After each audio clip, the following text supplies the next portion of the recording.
So, do you want to be controlled? For context, my name is Aya, and my background is in clinical hypnotherapy for beneficial behavior modification. So basically, I would manipulate people into doing things that were good for them, whether they're choosing what that means or trusting me to figure that out.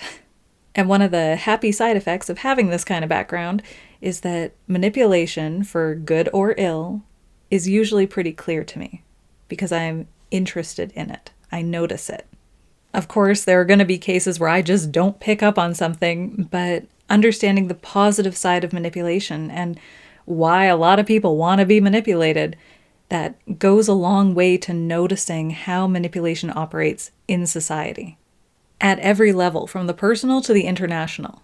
For a long time, my focus was how people are led by their thoughts and emotions through incentives and disincentives, reactionism, classical and operant conditioning, and personality exploitation. How people behave based on how they're steered by external influence, to the point where that external influence, to them, seems like their own internal sense of direction. But even outside my realm of external influence, you get to see how people make decisions when things get hard, mentally, emotionally, or physically. And we're going to focus on the mental aspect for this video. A lot of people want someone else to do the heavy lifting for them, in terms of ideas, conclusions, morality. There are some patterns of desire you notice from working in the hypnosis field, and this is backed up by areas of psychology and other niche topics, where a lot of people want to be told what's right. A lot of people want to be told what to do. A lot of people want to be guided through life, and this is pretty understandable because life doesn't come with a pre-made guide or map telling you how life is supposed to be. You're just on your own, so being told what to do by someone you trust is comforting in a really significant way to a lot of people. And there's a little bit of a selection bias for these areas, but at the same time, once you've worked in a field like this, you notice it in the behavior of other people. So even if you're not working with them, you can recognize the patterns and the external behavior that it results from that. And then there's a lot of people who will just flat out admit it. They want to be controlled because they're unsure or can't or don't want to do the tough mental work necessary to come to their own conclusions. It's much easier to say, well, I like that person, I trust that person seems smart or seems to know what they're talking about, I'm going to come to that same conclusion. But by any means, whatever conclusions people come to will dictate their actions. It's far easier to adopt a conclusion someone else came to and then act in accordance with that idea. And a lot of people don't even recognize that that's what they're doing unless they've worked in some psychologically related field. And even then, I've met a lot of people within the psychology field who still don't get this. Tons of people are uncertain, looking for guidance, and doing what humans do best, learning from other humans. It takes exponentially more time and effort to think from the ground up, to actually go through a logical process, than to just take on someone else's opinion because it sounds good. Any shortcut people can take, they usually take. And the truth is, this is almost impossible to avoid in one way or another. Everything you cognitively puzzle out is built upon information from other sources. Information is valuable, research is valuable, looking for a correct answer is valuable. But if you want to look at what people do and not just what they say, a whole lot of people value being given an answer more than they value finding their own. And you can do both. You can hear an idea and think, oh, I think I agree with this. Let me check the logic, go through and see how much I agree with it. And yeah, this makes sense to me all along the way. I'm going to agree with this.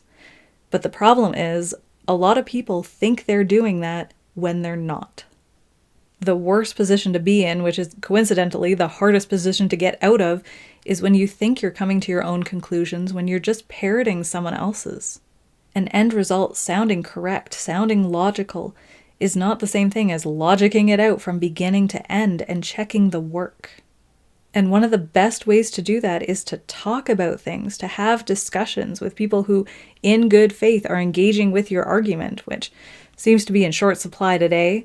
So people are missing out on the best technique for testing their ideas and practicing coming to their own conclusions, because everyone is just so full of animosity and like, I'm right, you're wrong, no discussion. That is what could actually help people learn this skill. But I'm sure social media fills that gap, right?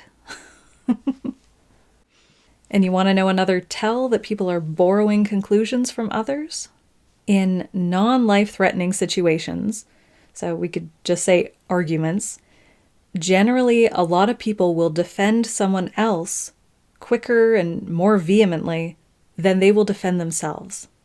And you will see this in a lot of people who seem very meek and can't stand up for themselves and can't defend their own ideas or give their side of things with any sort of vigor, but they will jump to the defense of someone else.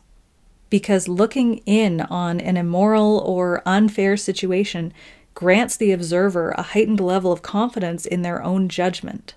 They're not being personally affected. This isn't about them. It's not about them being selfish or self-centered.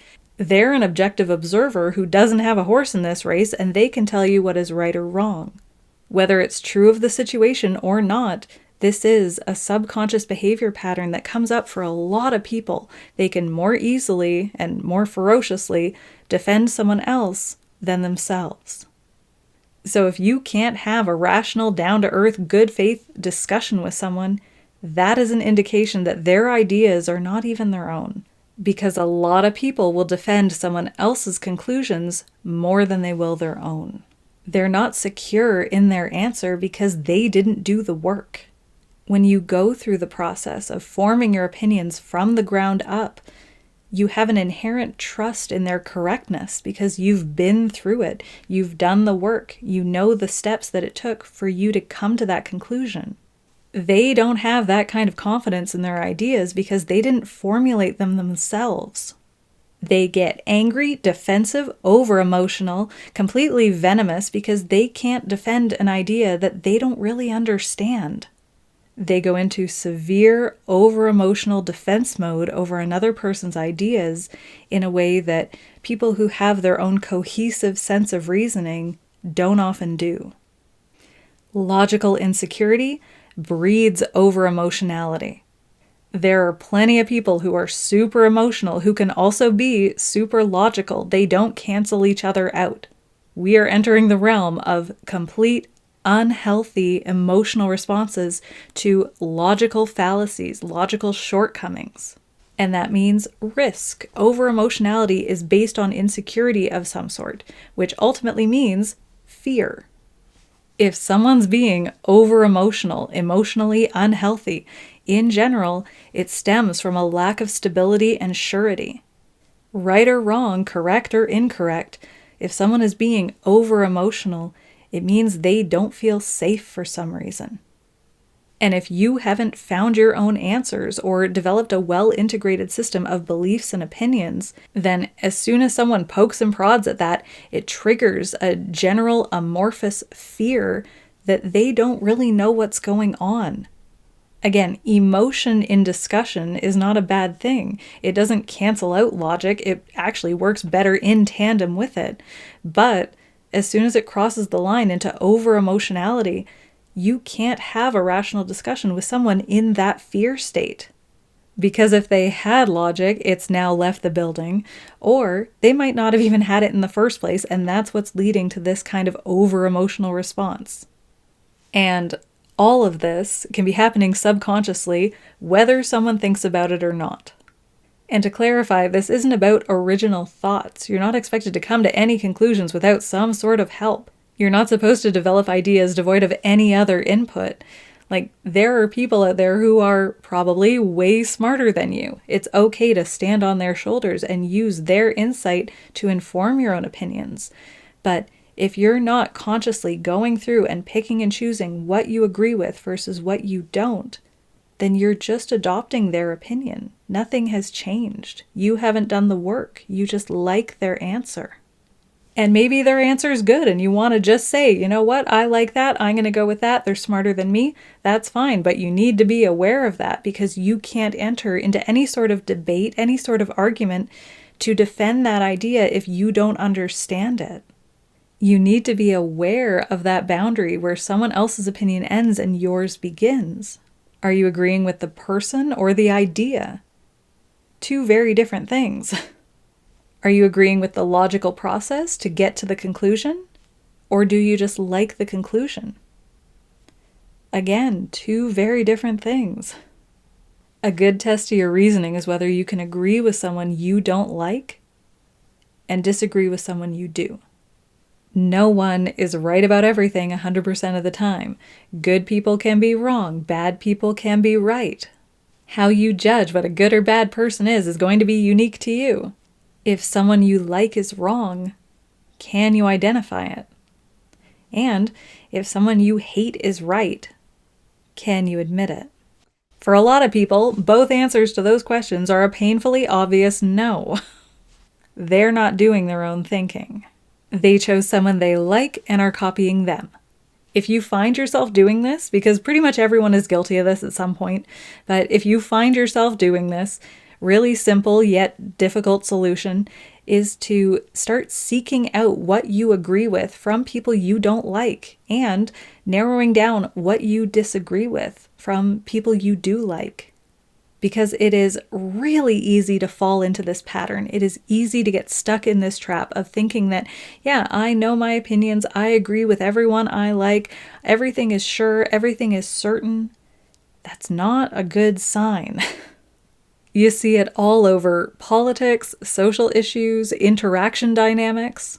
People will just naturally do this. People not thinking for themselves because those they like and respect have seemingly done the hard mental work for them, when really those people might have been doing the exact same thing and just taking the opinions of those before them. Even common ideas become one long game of telephone where you can't tell where the logical, factual sense-making even started or the last time it was correct. You need to check your logic. You need to go back through your work and see if there are any errors along the way. Because if you don't, then you're not secure in your opinions, and you're way more likely to be venomous towards people you disagree with. You're outsourcing your opinions to someone you trust and becoming over-emotional in arguments because without logic, emotion is all you got. Emotion is incredibly important, but just because you think your feelings are valid doesn't mean you're correct in the situation that you should be using logic for. Stop assuming your emotions are going to navigate you through something that requires logic. That is not the job of emotions. You are always thinking and feeling, but you need to make sure your thoughts are your own and your emotions make sense. Otherwise, who's to say it's really you at the wheel when it comes to your actions? But then again, it's easier for someone else to drive. See you around.